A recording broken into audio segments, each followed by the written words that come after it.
The special case, or maybe not so special case, of a privately held business uh, that the owner wants to transfer to family members or even multiple family members, that's kind of a special case. There's a business active child and a non business active child. The leadership part of that is a little bit more straightforward.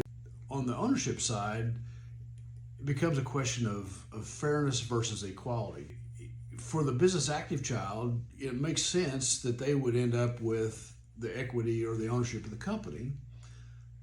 For the non business active child, they may, other than the value of what that might mean to them, since they don't really have any involvement in the business, they're probably not interested in, nor should have a vote on how the business is operated.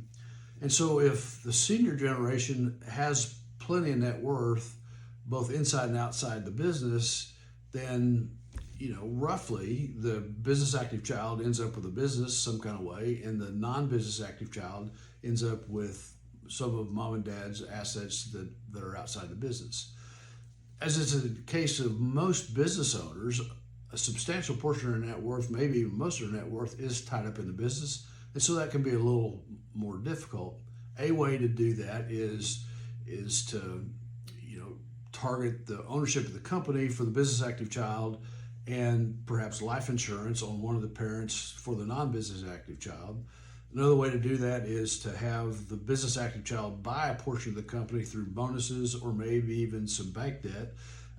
Then in that way, you could transfer some of the value inside the business, outside the business, to create liquidity for the non-business active child.